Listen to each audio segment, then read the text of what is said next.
Today, 1/3 of the human race, 2 billion people, live in 27 nations founded on a single ideology.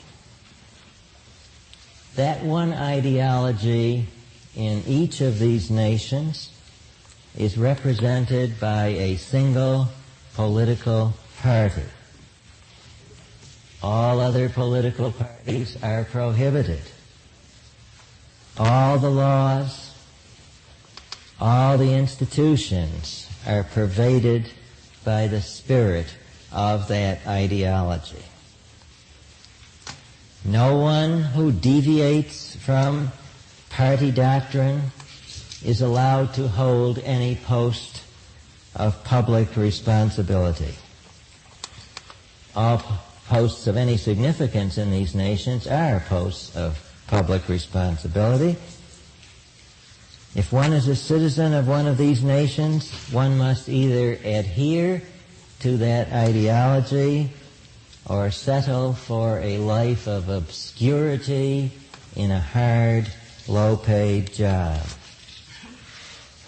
If one does settle for such a life of obscurity, he does so with the knowledge that whatever cultural life or whatever entertainment will be available in his leisure hours will be carefully censored and monitored by bureaucrats who do adhere to that ideology. If one enters into opposition in such a nation, one will either be imprisoned immediately or declared insane or dismissed from one's job, then arrested for vagrancy, and then imprisoned. If one wishes to emigrate from such a country, one finds that one cannot do so without permission, a permission almost impossible to obtain. If one tries to leave without permission, one is shot. All these countries have been taken over in the last 70 years. The takeovers have always been by force, but have usually followed wars or periods of political and cultural penetration. In countries not taken over or not yet taken over, the adherents of the ideology in question form and manipulate complex networks of pressure groups, both cultural and political. These pressure groups attack the institutions of the other countries as oppressive and promise liberation in the name of human freedom. The name of this ideology is Marxism.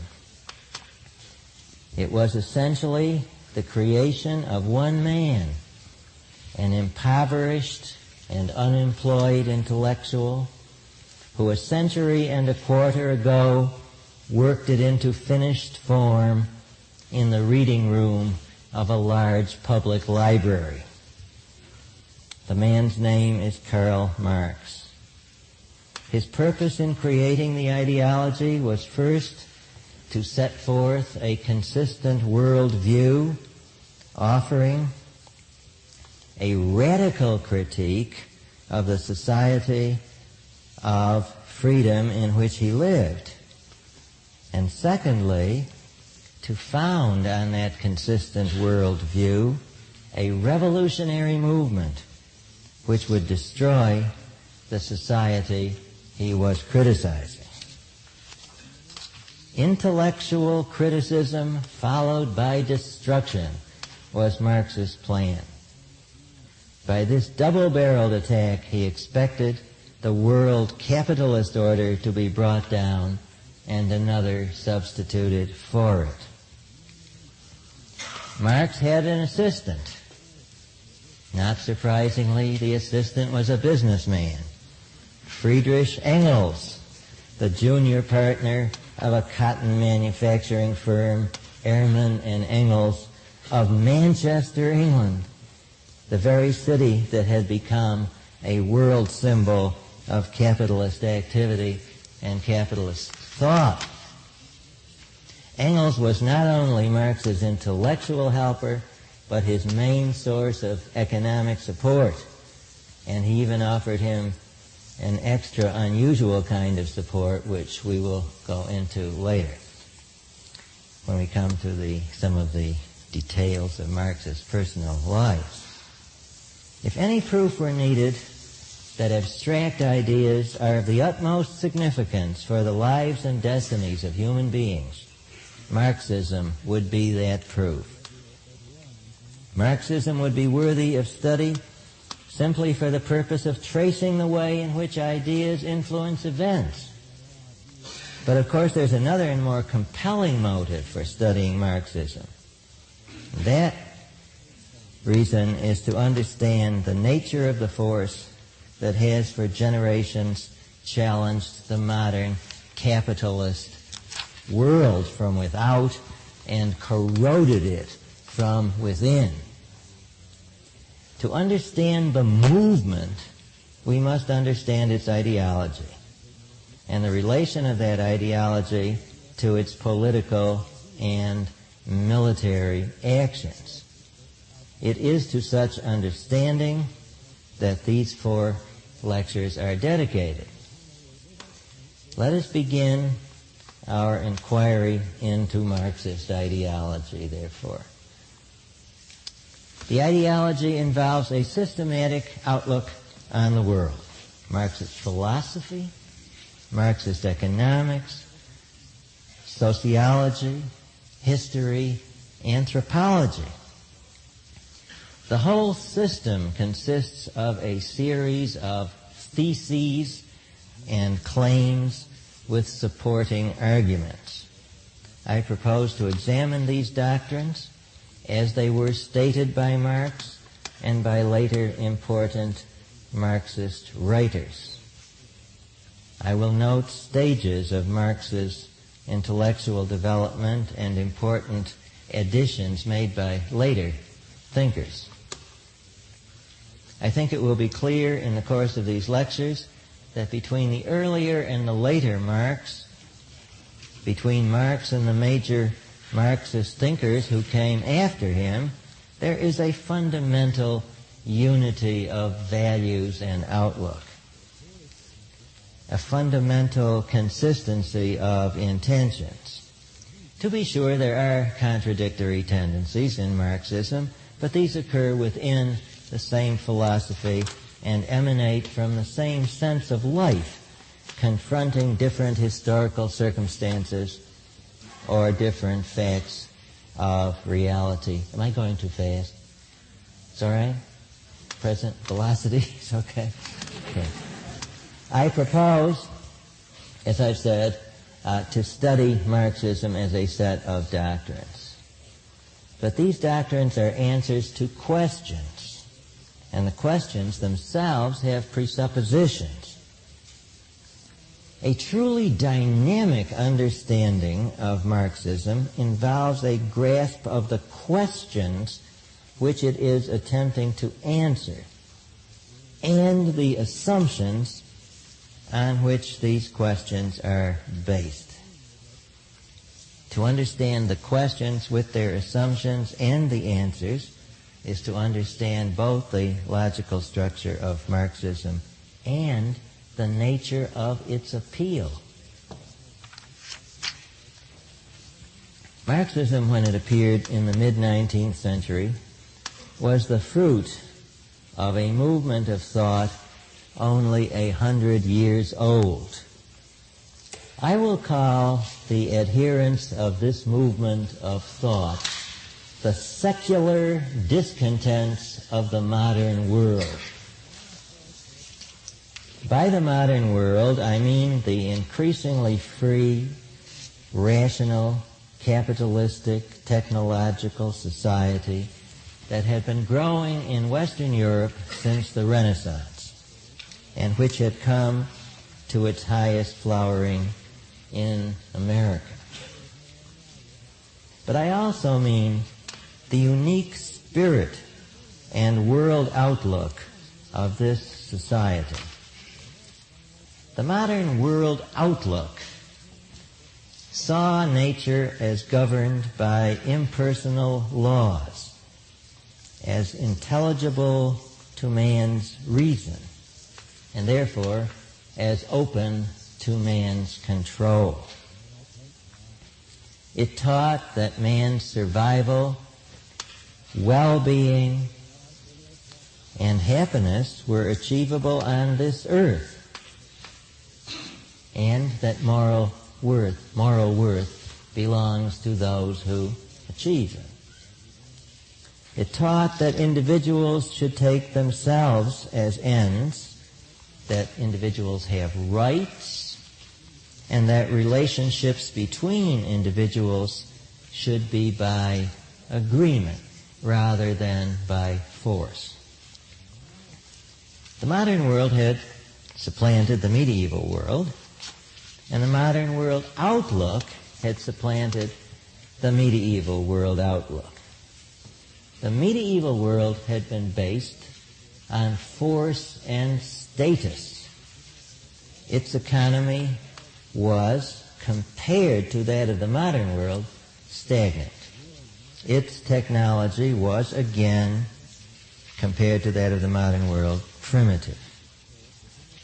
The medieval world outlook saw the universe as a household in which God was the parent and men were the children.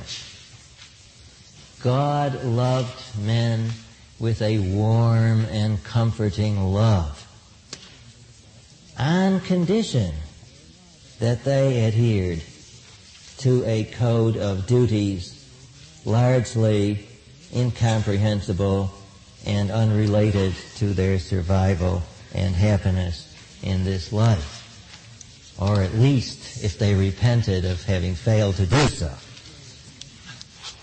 The two worlds, the medieval and the modern, were essentially different. But the modern world had emerged from the medieval world, and it still carried with it much medieval baggage in the form of institutions and values. This was particularly the case with the values. Vast numbers of people throughout the whole modern period have adhered or still adhere to medieval values, even when they have discarded the medieval religious beliefs. Many people who are completely devoid of religious belief still adhere to medieval values without the metaphysical support which a theology would give to such beliefs. This has been so since the 18th century. These are the people I am referring to as the secular discontents of the modern world. The secular discontents of the modern world. And that is really the main subject of this introductory lecture to Marxism, because we're trying to find out, first of all, the nature of its appeal when it came on the scene. I would define a person of this type, that is a secular discontent of the modern world, in the following way. One, he holds to Judeo-Christian ethics. Two, he has very largely lost the religious beliefs which alone would give him a metaphysical foundation for these values. Still, he judges and even condemns the modern world for falling short of these values. And finally, he concludes that the problem has to be solved by any means other than rejecting the Judeo-Christian ethics. These discontents have found their sense of life eloquently voiced by philosophers, novelists, poets, essayists, artists, all kinds of intellectuals who are themselves profoundly alienated from the modern world with its factories and stores, its bustling cities and highways, its emphasis on reason, science, technology, business. They hated above all the modern world's celebration of achievement. Just think of how Kierkegaard and Dostoevsky poured out their hatred and contempt on the great industrial exposition that occurred in the middle of the century with its Crystal Palace. Such people, of course, were right from their own point of view to choose such a symbol to identify what they hated. The Crystal Palace was a symbol of achievement, of freedom, of reason. Some of these discontents, of course, tried to find their way back into the supernatural by way of epistemological devices of indescribable corruption. Others devoted themselves to dreaming and planning for a heaven here on earth.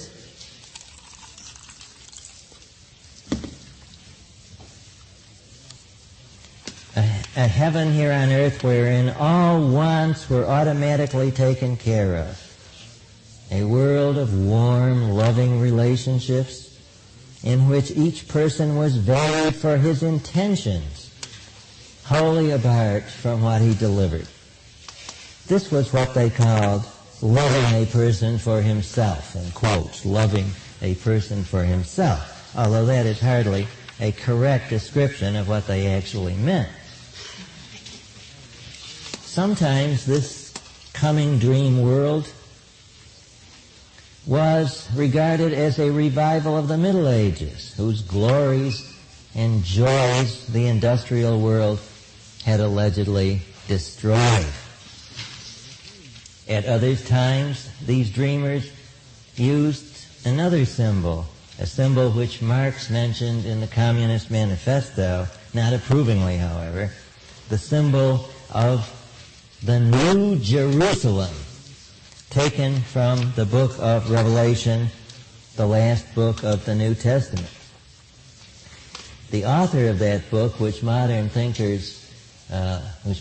biblical scholars regard as partly a Jewish document and partly a Christian document, the author of that book had predicted a final struggle between the forces of good and evil at the Battle of Armageddon, culminating in the destruction of the forces of Satan, by which was meant Greco-Roman civilization, Hellenistic civilization, and the Roman Empire, and the descent from heaven of a new and perfect Jerusalem, a city in which the streets were paved with gold, a city from which all tears were wiped away and all suffering banished. Quote, "For the former things are passed away." Revelation 21:4. Some of those, I realize it's perhaps not quite the custom to quote biblical verses at these meetings, but occasionally one gets into a kind of ideological bind and has to narrow down the source. Some of those whom I have called the discontents of modern industrial civilization in the 18th and 19th century avidly seized upon this theological image of the New Jerusalem, and that's what Marx is referring to in the Communist Manifesto. But they reinterpreted it in a secular sense. Their New Jerusalem was to be an earthly utopia. You see, they're the people that the moral majority have come to call secular humanists. You understand the relationship here. Secular humanists are going to bring down the Christian heaven on earth. The New Jerusalem was to be built by men after an earthly battle, a battle in which the forces of good, as they conceived it, won out over the partisans of the Industrial Revolution. This battle was conceived originally as a struggle of ideas, a mental battle.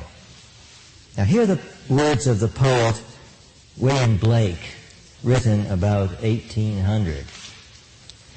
And did the countenance divine shine forth upon our clouded hills, and was Jerusalem builded here among these dark satanic mills? Bring me my bow of burning gold, bring me my arrows of desire, bring me my spear, O clouds unfold, bring me my chariot of fire.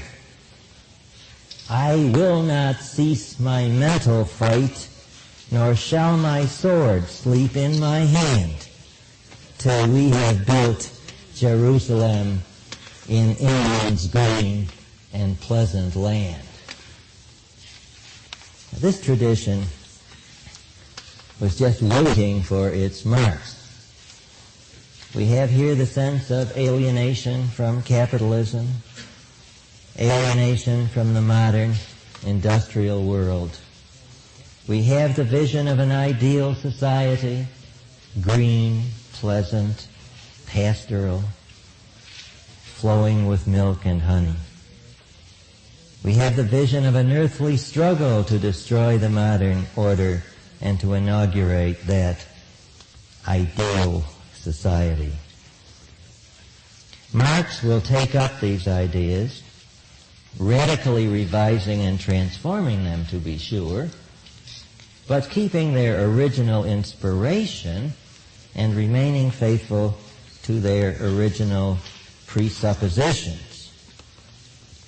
What Marx did, in fact, was to round out the tradition, make it more consistent, make it more persuasive to a far wider spectrum of people, and finally transform it from a merely intellectual challenge into a political and military challenge to the modern world, the most massive challenge, in fact, which that world has yet faced. I have said that Marx is the final fruit of the anti-modern tradition. He perfected it, but he would not have been possible without it. To understand Marx, we must place him within the tradition of the secular discontents of the modern world and see how he solved the problems of that movement of discontent. In this four-lecture study, I propose to look first at Marx's intellectual development and show how he wrestled with one after another of the philosophical problems posed in his day by the anti-modern tradition. Marx was born in the Rhineland in 1818 in the city of Trier, T-R-I-E-R, an old Roman town. His Jewish family owed their political emancipation to the Enlightenment. Later, in the reaction that followed the fall of Napoleon, the Prussian Minister of Justice threatened to deprive Marx's father of his position of counselor at law to the state court on grounds of his Jewish faith. Marx's father, Heinrich Marx, solved this problem with little or no violation of his convictions, which were those of an Enlightenment deist. In a Catholic city, he became a liberal Protestant, one of 200. as he put the matter to young Karl, everybody should submit to the faith of Newton and Locke. Heinrich Marx was a fervent classical liberal, actually pro-capitalist. He belonged to a local revolutionary club dedicated to the principles of what Marxists have come to call the bourgeois revolution. The tricolor, you see. This club, the Casino Club, was always under the surveillance of the semi-feudal Prussian government, which by now controlled the Rhineland. And there is no doubt that Heinrich Marx constantly displayed the courage of his classical liberal convictions by proclaiming them in the face of governmental disfavor. Having noted the father's political orientation, I must now identify the first intellectual influence on Karl that came from outside his own family. It is reasonably certain that around 1830 to 35, as a very young man, he became a disciple of Immanuel Kant. As a result of the combined influence of his Lutheran pastor, Joseph Kuyper, and his high school history teacher, Hugo Wittenbach, and also his future father-in-law, Baron von Westphalen. All three of these men were Kantians and very probably influenced Marx. For about 5 years, from 1832 to 1837, Karl's mind was saturated by an atmosphere that combined Kantianism with heady German romantic poetry. This period lasted from his second year of high school, gymnasium, to the second year of his university career. Now, adolescence is a time of profound importance for intellectual formation. So I want to spend just a few moments to determine exactly what was the impact of Kant on Marx. This was the early impact. Later on, he received a second dose of Kant through Hegel, but this was the early and immediate impact. Kant was one of the discontents of the modern world, although he saw himself as a true son of the Enlightenment. Kant saw the modern world as a problem because basically he, Kant, accepted the Christian moral ideal. For the adherent of Christian ideals, moral worth has little to do with the ability to survive and to achieve happiness in this world. You have this very brilliantly spelled out in Professor Peikoff's article, Kant and Self-Sacrifice. Indeed, as Kant saw it, he who truly practices the Christian virtues must, as Kant saw it, find himself unhappy and in danger of not surviving. On the other hand, he who does not practice the Christian virtues often finds himself happy and surviving very well, thank you. Like those fellows driving the white pimp mobiles, in New York City, who seem to be getting along fine, practicing the most corrupt sort of values. There is therefore a conflict, as Kant saw it, between what is and what ought to be. This cannot be tolerated. What is has to go. But go in what sense? According to Kant, what is can be eliminated merely by an intellectual revolution.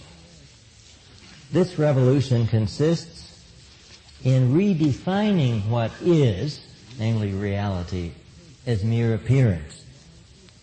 The whole realm of appearance consists of the physical universe as empirical science reveals it, an impersonal system of nature, and man as empirical knowledge reveals him, namely a being who finds his end in achievement and happiness.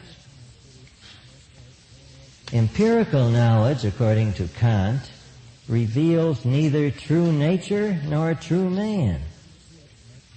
Well, what does reveal to us true nature and true man? Basically, Kant's answer is faith. Well, what does faith have to tell us about reality? First, faith identifies the real essence of man. The real essence of man.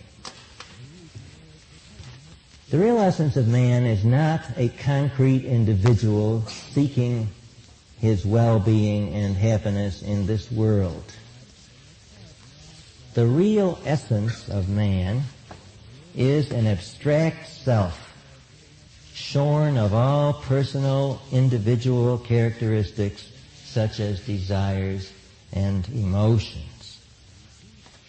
This self, this abstract self, to express itself. It achieves such self-expression by legislating for itself universal moral laws, like the categorical imperative. Laws which have no connection with anybody's desires, values, or happiness. It then obeys such laws regardless of the consequences. By our goodwill, that is, by our intention to obey such floating laws, we achieve true moral worth. Now, Kant tells us where he got these ideas. He got them from Rousseau. He says, quote, Newton was the first to discover order and regularity in nature. Rousseau was the first to discover beneath the varying forms of human nature the deeply concealed essence of man. Unquote. Again, in another place, referring to the same discovery, quote, this is the great discovery of our age. Unquote. The great discovery was that man's true essence is abstract and is expressed in obeying what Rousseau called the general will and what Kant called universal moral law. Again, I quote from Kant, the fragments, quote, Rousseau set me right. From him I learned to honor man.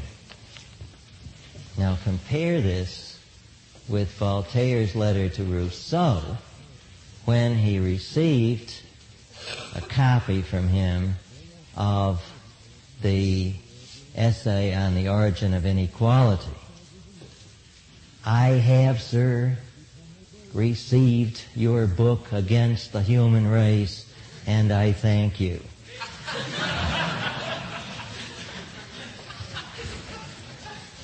You see the revolution that has occurred within a few decades. By obeying this universal moral law in this world of appearance, man is likely to be punished by unhappiness in this world.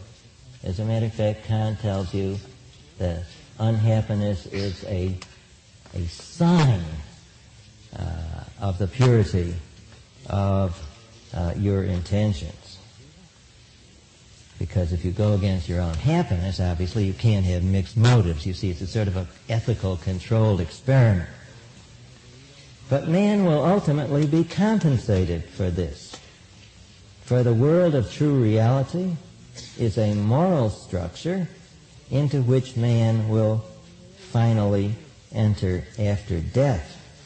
There, God will redress the balance and reward him for happiness for the virtue that he has manifested in the world of appearance.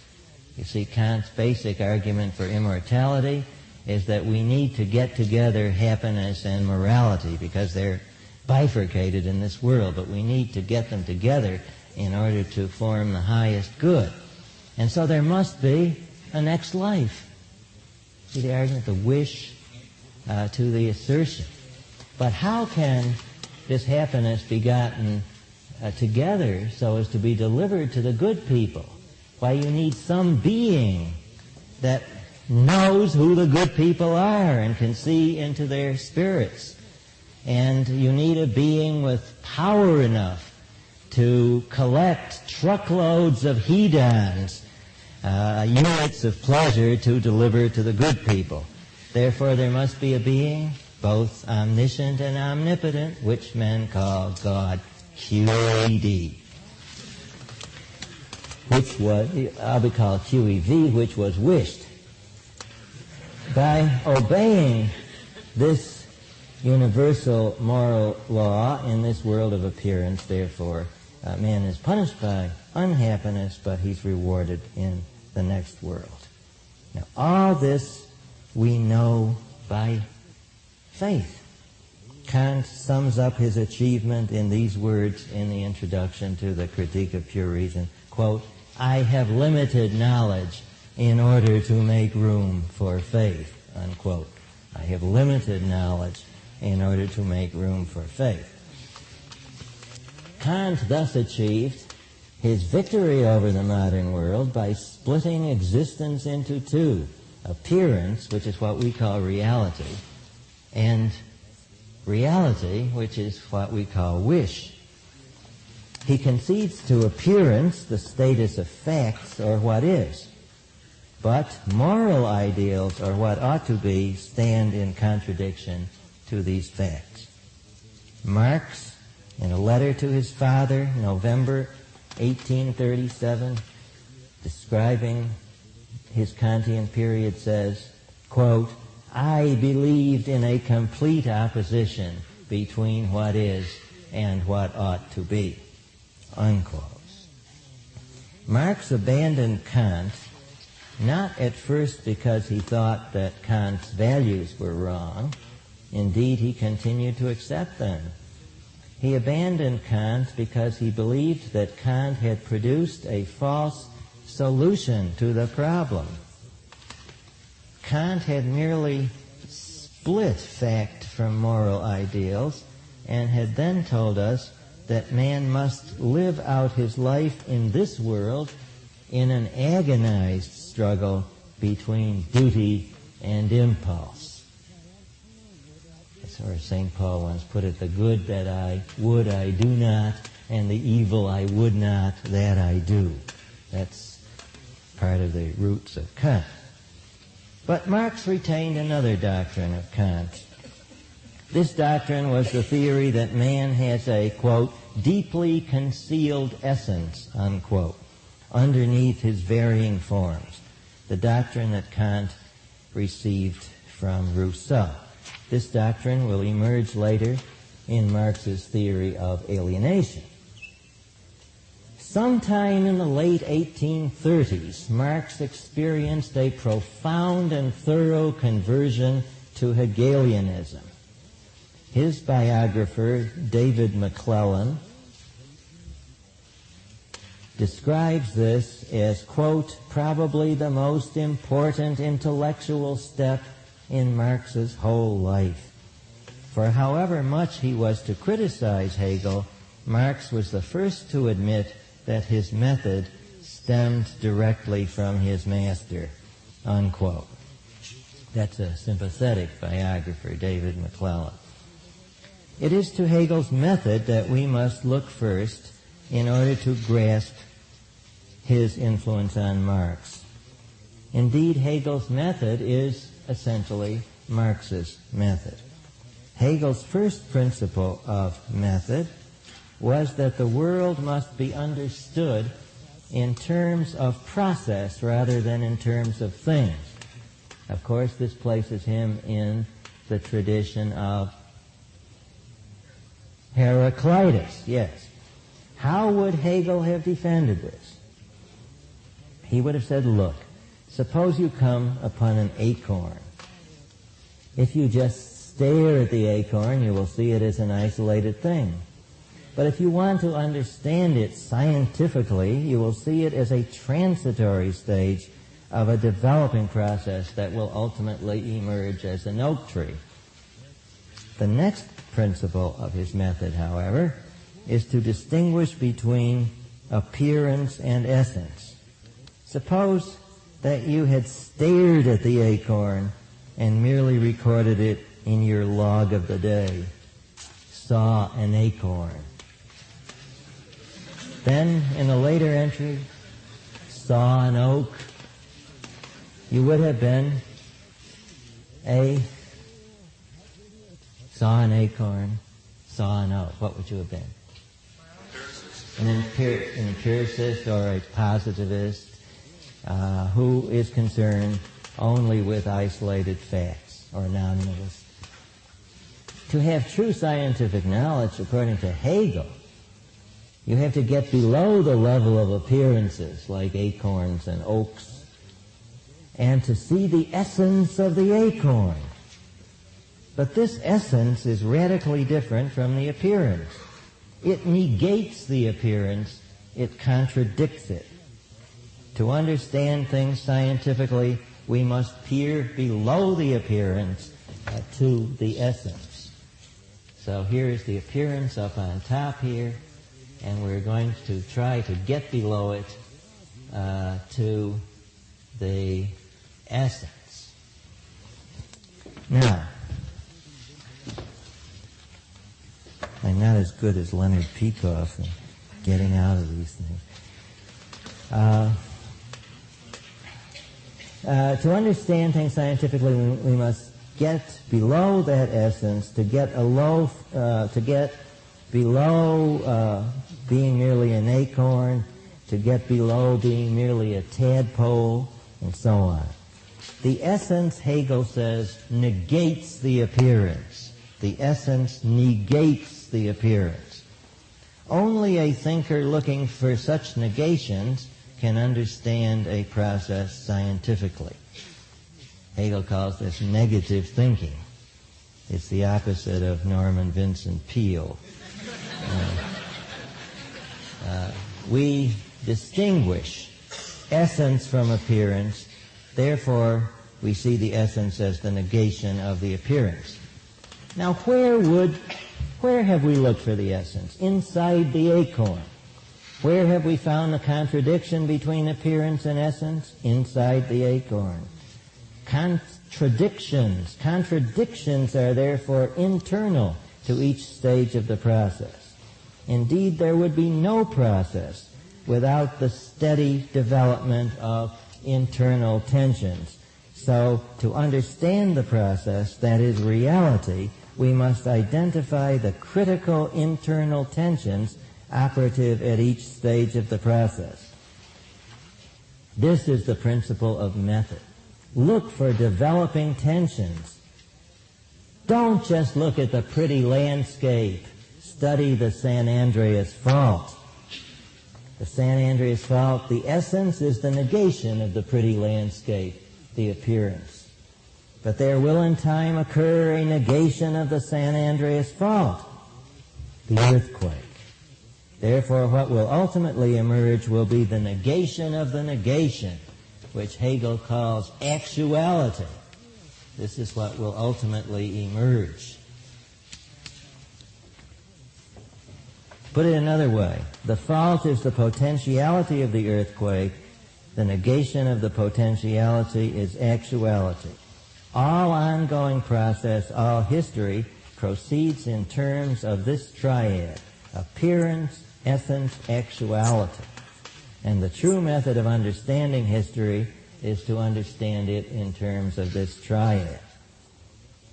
The ritual formula, says Marx, is affirmation, negation, negation of the negation, or, to speak Greek, thesis, antithesis, and synthesis. Hegel doesn't actually use the terms thesis, antithesis, and synthesis for his own philosophy, but it's a kind of a device that we use to study his thought. Now, how did Hegel work this dialectical method out in dealing with the modern world? This was done in Hegel's great book, The Philosophy of Right. I will greatly simplify Hegel's argument. Why is the modern world a problem? It is a problem because its values are alien to Christian ideals. This is Hegel now. Its values are alien to Christian ideals. Nor does the modern world offer any ultimate encouragement to Christian hopes. What are modern values? They are the values of selfishness, of the market, of contract, of earned rewards and penalties. What are Christian ideals? They are the ideals of unselfishness, of blood and kin relations, tribal relations, you see, duty, unearned love. We have here two antithetical sets of values, said Hegel. Another nice contradiction we can work on. These two sets of values are worked out in two institutions, the family and civil society. So the family you can regard as the thesis, and civil society is the antithesis. Now, Hegel is not declaring himself for or against either of these. Let us look first at the family. The family, says Hegel, and here I'm quoting, is specifically characterized by love, unquote. The family is specifically characterized by love. The true essence of love lies not in being an independent person, but in being a member of the group. Within the family, it is understood that everyone must be loyal to the group to the point of self-sacrifice. The reward for doing one's duty to the group will be warm love and acceptance. The penalty, rejection and ostracism. If the family is the thesis, the antithesis is civil society. Civil society is the association of individuals, each seeking his own selfish ends and attaining them by means of trading with others, by contractual cooperation. Individuals within civil society, said Hegel, have rights, and the rights are protected by laws. The laws are applied through the courts and enforced by the police. To strip Hegel's concept to its essentials, we can say that civil society in its pure form would be a free society of laissez-faire capitalism with a government to protect the rights of its citizens. To put it in a slightly different form, it is simply the modern world in Hegel's time, represented chiefly by the Anglo-Saxon nations, which he mentions as the chief representatives of this sort of organization. Hegel, writing in 1821, rightly saw that the basic economic structure of the free society had been described by Smith and Ricardo, and he also mentions Say. He praised them for their work in doing so and describing the structure of civil society. It is important to note that Marx was introduced to the great political economists by reading Hegel. And indeed, it is to Marx that we owe the term classical political economist. Hegel thought that the advantages of civil society, that is the modern world, were obvious, and that it was a great improvement on the tribal sort of society, which was based on family values. Using the terminology of later thinkers, it might be said that in Hegel's mind, the family-based tribal society was a society of status, or Gemeinschaft, a society, a community, a society of acceptance of a group of brothers, a closely knit community, but that a civil society is a society of contract, or Gesellschaft.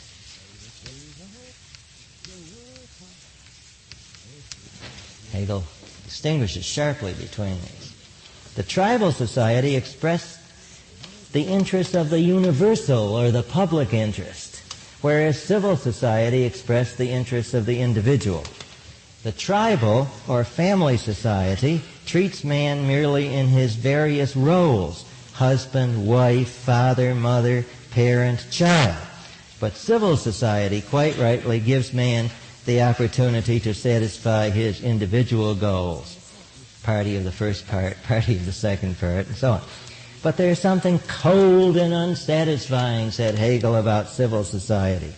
In civil society, the individual and the government come into essentially hostile relationship. In civil society, the individual is opposed to the universal. Likewise, the relation between individuals becomes external. I will give you this satisfaction if you give me that satisfaction. The result is a false concept of freedom, namely the Anglo-Saxon concept of freedom, says Hegel. Namely, freedom from the control of others or from the state. Such freedom merely gives us license to satisfy our whims. True freedom is to be found at a higher stage. You see, this is German freedom coming along now. True freedom at a higher stage, which really came from Rousseau, who was not a German. This higher freedom is to be found in the state. The state with a capital S. Now, this is the synthesis of the family and civil society. The state.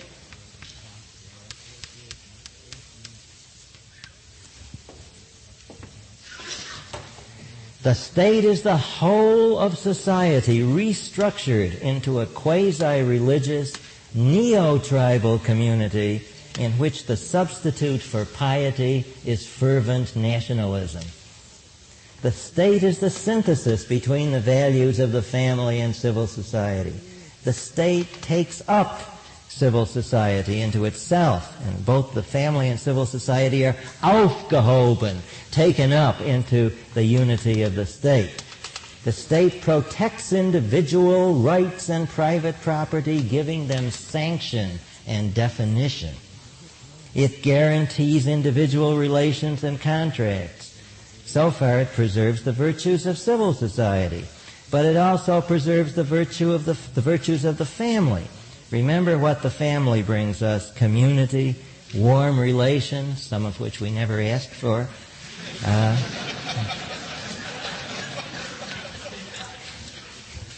Like one's Jewish mother, duty, self-sacrifice, love for one's father. Now in the state becomes transformed into love for the fatherland. The state brings true freedom, positive freedom, rather than that negative capitalist freedom. Because the state guarantees to each individual the possibility of the development of his true personality, which is social and which is identical with the interests of the state. The idea of the true essence of man, which we saw in Rousseau and in Kant, emerges again. But in Hegel, there is a difference of emphasis. Hegel really sees the essence of man in the family, as he was familiar with it in his time. He sees the appearance of man as given in the civil society of his time.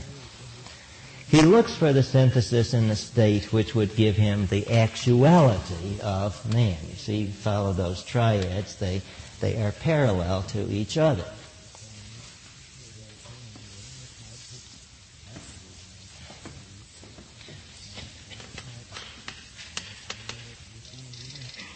The actuality of man, therefore, emerges in the state. It's obvious that Hegel saw the Prussian state of his day as the fullest development of the state, although he does not actually say so. The ideal state, says Hegel, is characterized by a harmony of interests between classes, because it is administered by the one class whose private interest is identical with the public interest, the bureaucracy. In the state, we have neither tyranny nor the chaos of laissez-faire capitalism. In the state, we have true freedom. The state is associated necessarily with religion. Religion, says Hegel, is essentially philosophy clothed in sensuous images. True religion, quote, recognizes the state and upholds it, unquote. It, quote, implants a sense of unity in men's minds. In return, the state discharges a duty by affording every assistance and protection to the church, and should even require all its citizens to belong to a church, unquote. Hegel's philosophy ends, therefore, in political and religious conservatism. What is the meaning, therefore, of the young Marxist conversion to Hegelianism? The answer is twofold. First, Kant taught a complete split between fact and value. Anyone who accepted this condemned himself to a life of self-reproach and of preaching at the world without any hope of changing it. Hegel, on the other hand, taught that moral ideals are realized in the march of history. And you can see the march is starting up. You can hear it in the distance, like in the 1812 overture. Hegel said, quote, the real is the rational, and the rational is the real, unquote. Which, after all, is another way of saying that might makes right. This idea was irresistible to Marx. He said, quote, I left behind the idealism, this is Kant, I left behind the idealism which I had nourished with that of Kant, and I came to seek the idea in the real itself. If the gods before had dwelt above the earth, they had now become its center, unquote. Now that is the first reason why the young Marx became a Hegelian. The second reason is that he could, if he wished, avoid the conservatism of orthodox Hegelians by joining the left Hegelians, or the young Hegelians, as they were called. They were indeed a jolly bunch. They gathered in the beer gardens and cafes of Berlin to discuss their newfound insight into Hegel. They claimed if you looked at the Prussian state of the day, you would see that it was mere appearance, so far as harmony was concerned. Underneath it was seething with contradictions. These contradictions needed to be brought to light by criticism. Criticism. And who were the best agents for criticism? Intellectuals. And who are the intellectuals? Ourselves, sitting around drinking the beer. It is we who will in the near future occupy the most influential posts in academia and in journalism of the rising Germany. We will prove to our fathers that the pen is mightier than the sword. We will bring about a cultural revolution and supplant the bourgeois life with the bohemian. Obviously, there's more life in the old dialectic than the fuddy-duddy right-wing Hegelians ever dreamed. Now, Marx was a young man who looked forward to an academic career. It is not surprising that he joined the young Hegelians. The takeoff point was in their criticism of religion. You've got to understand this to fully understand the development of Marxist thought. Hegel had said that religion was the sensuous expression of philosophical ideas. The sensuous expression of philosophical ideas. Well, said the young Hegelians, now that we know this, we don't need religion anymore. Religion has become obsolete. And it is actually harmful, continued their leading thinker, Ludwig Feuerbach. He was the leading thinker of the Neo-Hegelians.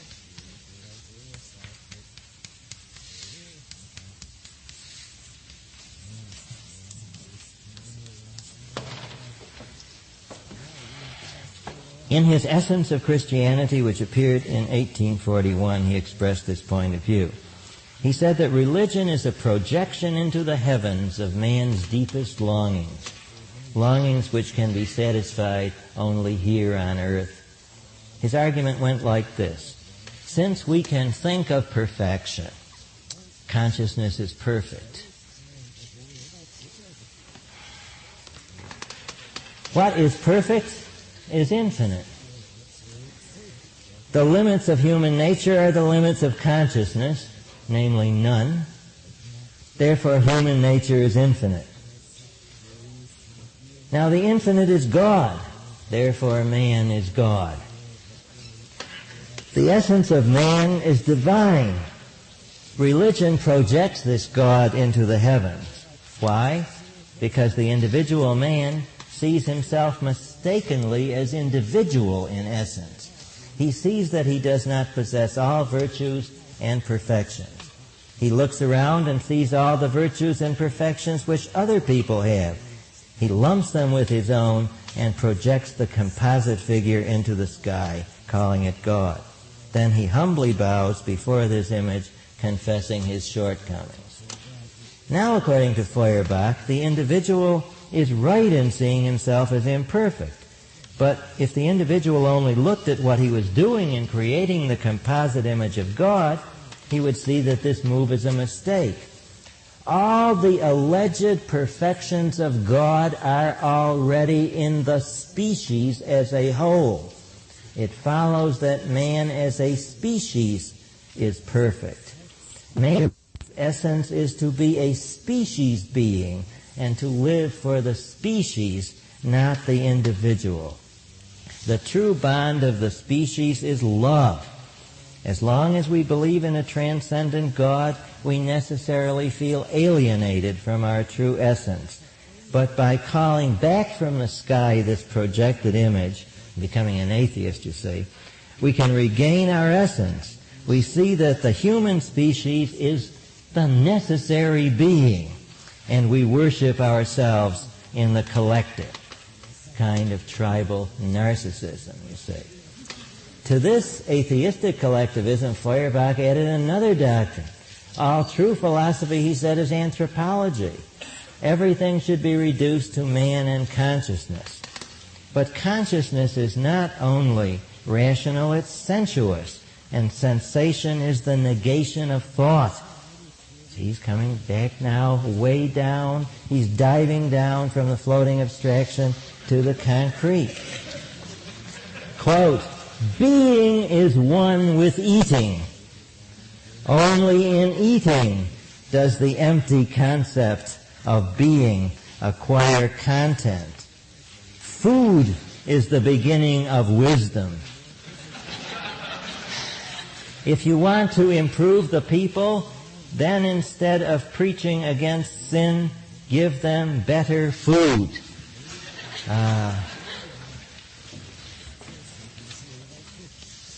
Der Mann ist, was ist. Man is what he eats. Now remember the Beggar's Opera, bread first.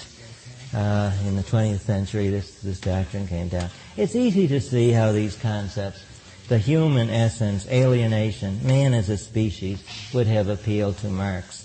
As a matter of fact, he adopted them and developed them. It is of some importance to note that Marx's atheism and materialism did not have their roots in rational argument, but in this emotional worship of the collective ego, not even ultimately in materialism. Ultimately, we can trace this doctrine in German thought all the way back to Meister Eckhart, in the mystic of the 14th century. It is this doctrine which forms the basis of the so-called humanistic Marxism of today. Now, Marx received his doctoral degree in philosophy in 1841 from the University of Jena, which was known as a diploma mill, and he fully expected to get an academic post in philosophy. But this became impossible when the Prussian government suddenly cracks down on the whole young Hegelian ring.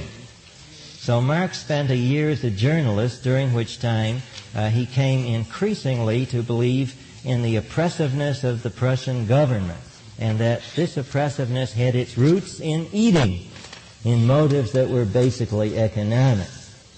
The suppression of his newspaper in 1843, in response to his flaming articles, gave him the opportunity to go into seclusion and to re-examine Hegel's political philosophy, the result of which he wrote a criticism, a critique of Hegel's philosophy of right.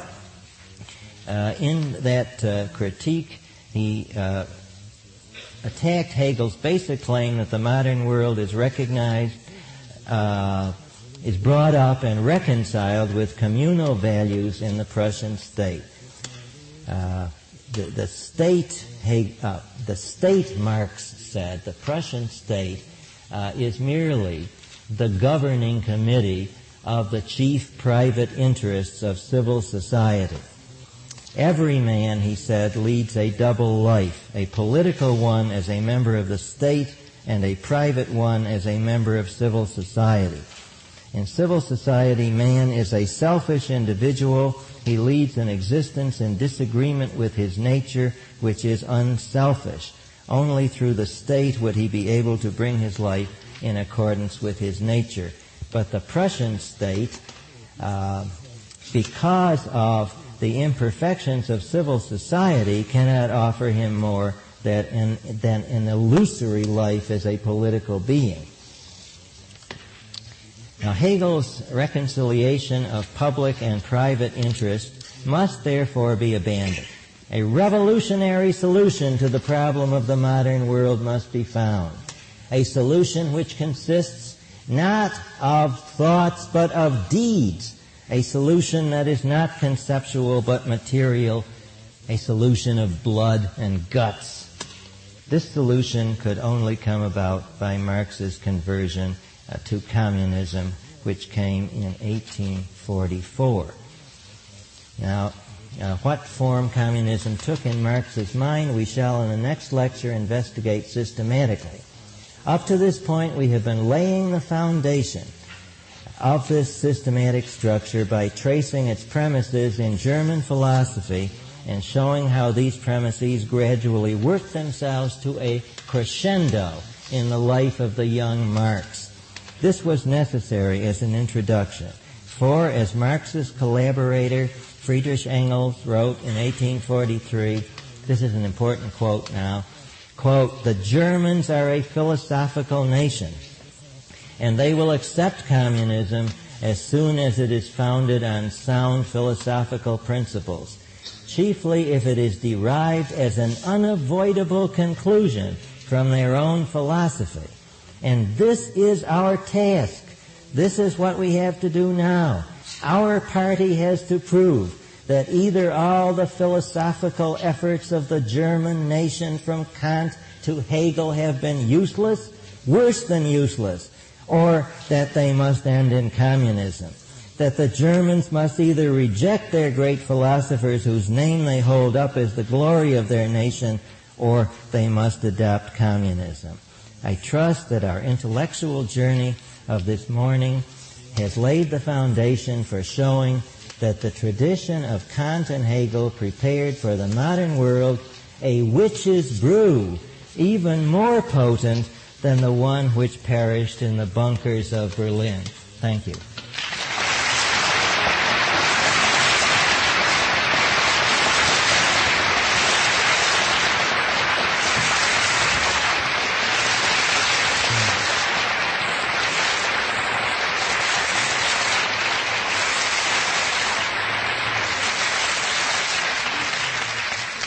Open to questions? Yes, sir. It sounded to me when you were talking about Feuerbach and young Hegelians that their emphasis on the centrality of love sort of seemed reminiscent to me of the counterculture of the 60s.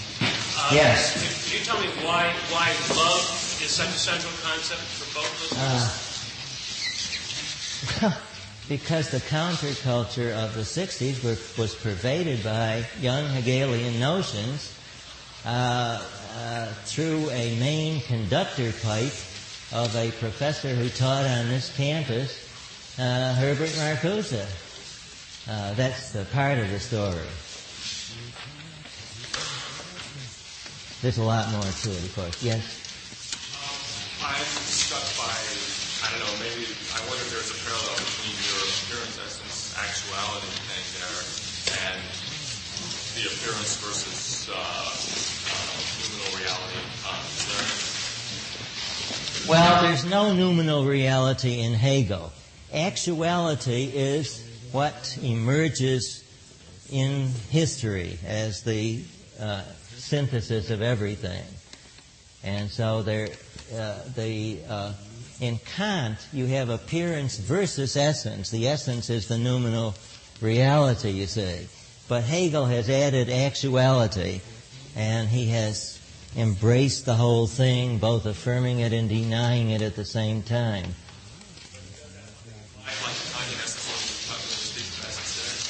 Is that what? He does have something like a Kantian essence in mind when he speaks of essence? Not a Kantian essence, because a Kantian essence is in principle unobservable, whereas if you look beneath the surface of society, you'll see this is not really a free nation, but our government is merely the governing committee of the bourgeoisie. That's the essence, and you can see it if you study the thing dialectically. So, allegedly, you can observe it. Yes, sir? During the time that there were the young Hegelians on campus, so to speak, was there corresponding young capitalists on campus? Was there any enthusiasm in the young students for the modern world, so to speak? There were a few, but they were regarded as what narcs or CIA representatives or whatnot would be regarded as today. This gentleman with the green shirt. Said green. You mentioned that Engels wrote this in 1843. Had they already met? No, they had not yet met, but Engels was talking about the new communist movement. They were about to meet. Yes, sir. The gentleman in the back row. I know where that quotation came from, where he said that communism was the unavoidable consequence of the underlying German philosophy. The question is, where did the quotation by Engels come from? It came from an article that Engels wrote in an English magazine edited by the utopian socialist Robert Owen. Yes? You have a market here for a copy of your text. Therefore, I know I would like to buy one now. Buy a copy of the text?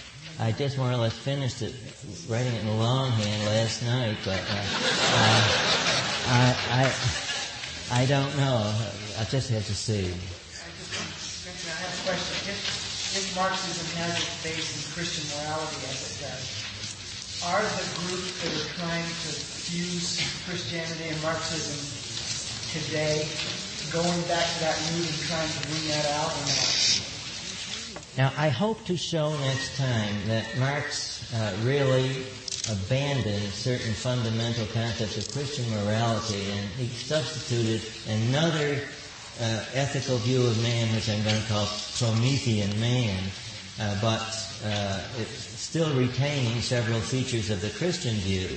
So there's a kind of a rough overlap between Christian and Marxist values, but at a certain point they contradict each other. And I'm going to try to go into that next time. So there's a kind of an unhappy marriage, what you have in liberation theology, you say. They can get together on certain points. Yes? Where did Marx pick up on Meister Eckhart? Well, Meister Eckhart, the Dominican mystic of the late Middle Ages, believed that in the deepest mystical experience, you see that your own ego is divine. You find this running through a great deal of German thought, the exaltation of the aspirations of the ego. But it goes back far beyond Meister Eckhart to the Neoplatonists, as a matter of fact. And you can see it really, its ultimate roots, believe it or not, in Aristotle's concept that the intellect of man fundamentally has no identity as such, because it has to take into itself all the forms of everything else. That after death, as Aristotle taught in the Psychology, or seem to teach at least, that pure intellect will be immortal. But then my pure intellect will have subtracted from it all my memories, desires, and sensations. Your pure intellect will have subtracted from it all memories, desires, and sensations. So what will be the difference between us? It will be a kind of species intellect. So Eckhart wasn't a materialist. Oh, no. This is all on a spiritual level until Marx finally makes it vigorously materialistic. Where did was there a single influence that Marx drew his materialism from? Well, he wrote his doctoral dissertation on the Greek atomists, and he was always somewhat interested in materialism. But the young Hegelians were well on the way, you see, to a quite materialistic outlook even before Marx. So part of it he got from the young Hegelians. Yes? Earlier you quoted Hegel saying real is irrational, irrational is the real. And then you said that this is tantamount to saying might makes right. Yes. Can you explain the connection? Well, he means that whatever wins out, that is the real on the stage of history, is what can be justified rationally. So therefore, the absolute monarchy can be justified rationally as long as the absolute monarchs are powerful enough to keep themselves from being overthrown. Comes the revolution, and the republic can be justified, you say. So you keep justifying and justifying and justifying. And it is simply adherence to whatever has emerged as the most powerful status quo. Yes? Involving his ascent into religion and back down away from it again. I didn't know how he rejected religion. Well, he didn't go up into religion ever. I mean, he was brought up in religion. Marx himself now. Feuerbach claimed that man is full of all these wonderful, glorious, unfulfilled desires. Now, it's a kind of an adolescent, kind of a basic physical mysticism, so to speak. You're just filled with all this energy and all these unfulfilled desires and so forth. And you find that in this poor old world, look at your parents, look at all these fuddy-duddy people and so on that are controlling people. And you suddenly, some young people become children of God or something like that. And they project all these aspirations of theirs into the sky. And then they bow before it, confess their sins and so forth and so on. And there's God up there. So now, says Feuerbach, we must realize that this is merely the psychological mechanism of projection.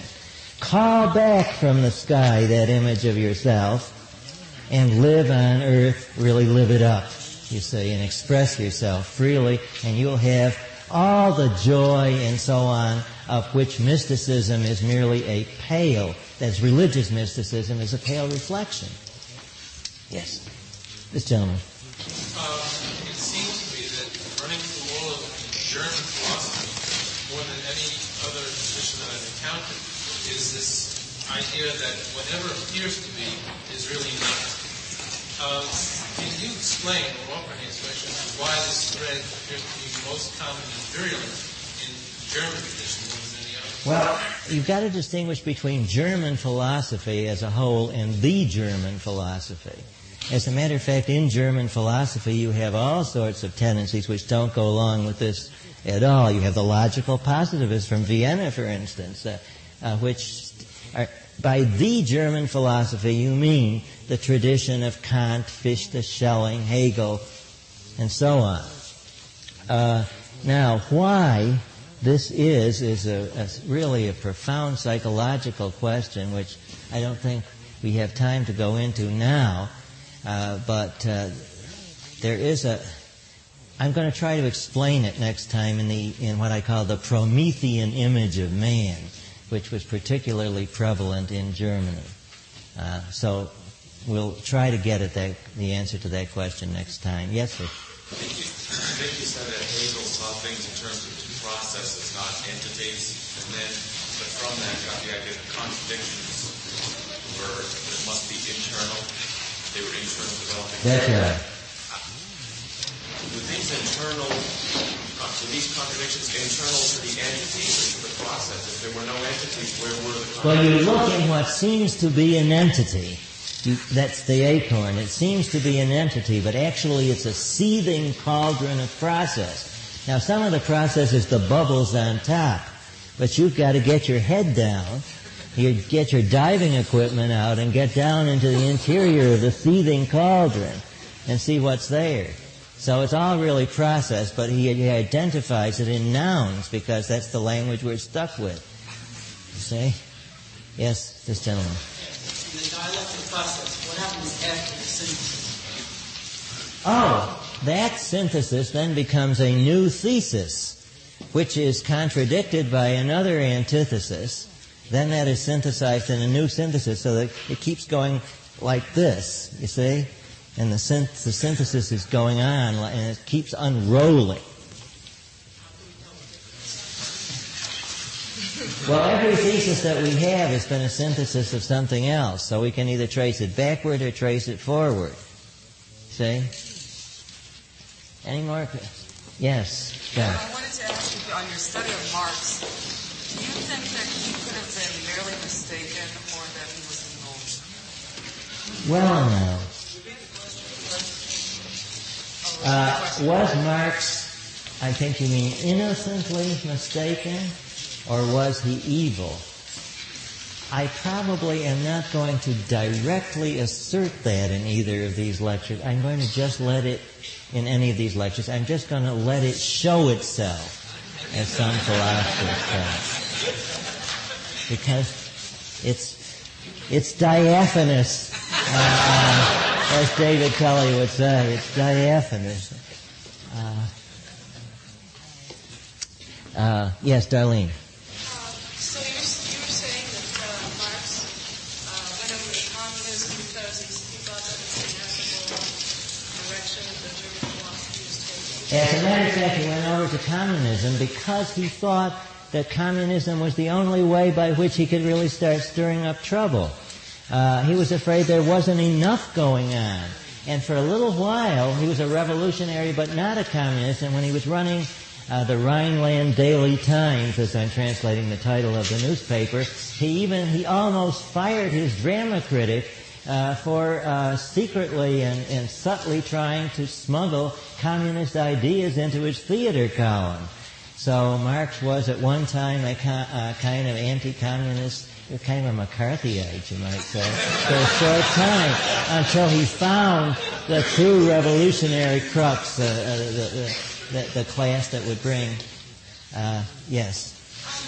So you said that Marx was influenced by Kant's through his dichotomy between facts and values. Can you elaborate on how that influenced communism? Well, communism claims that any such contradictions are ultimately synthesized in the new Marxist revolution, and that Marxism will, in its unrolling, it will reconcile all these apparent surface conflicts. So the new man, and I'm going to read you a quotation from Trotsky later on, the new man will emerge in which there are no such contradictions anymore. Apparent contradictions. Yes? Could you briefly trace the development of communism before Marx? Before Marx? Well, I think I'll just say that until next time. It's a small thing, and yet it takes up time. Are we getting toward the end? There were utopian communists that you may possibly have heard of. And they were people who just dreamed of establishing a kind of ideal society like Skinner's Walden too, you know. And then there were a group of people that went back to the French Revolution. They had a straight tradition. They're called Babouvists, B-A-B-O-U-V-I-S-T-S, a conspiracy of French extreme Jacobins who intended to overthrow the whole French revolutionary government and institute a society enforcing complete equality. So when Marx went to Paris, he got into a very living touch with these small groups. There was particularly a group called the League of the Outlaws, which later became transformed into the League of the Just, which later became transformed into the Communist League, and he himself wrote the manifesto for this Communist League. So it was a small and thin movement before this time. Yes, Anne.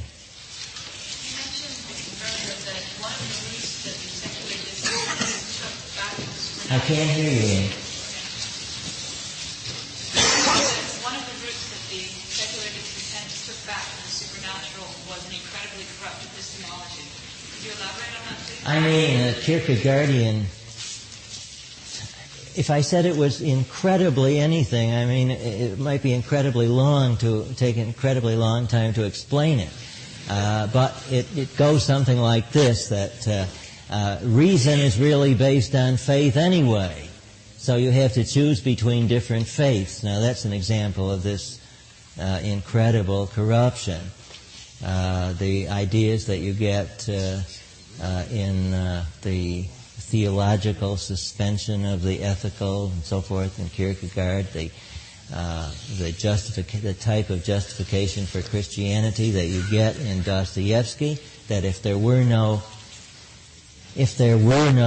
God, we would all be violent, homicidal maniacs, in essence. Now, there's an example of a corrupt a corrupt way of coming to know that there is a God, you see, in that sense.